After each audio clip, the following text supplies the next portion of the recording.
Did you know you can make your own confectioner's sugar? Let me show you how.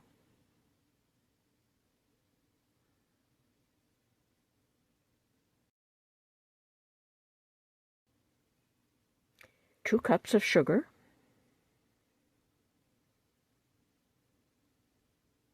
and 2 tablespoons of cornstarch,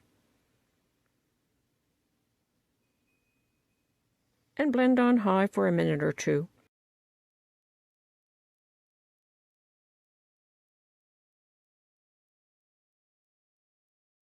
And there you have it, confectioner's sugar.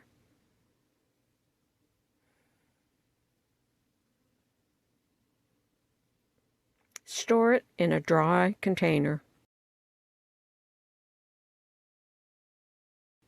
Thanks for watching. Bye for now.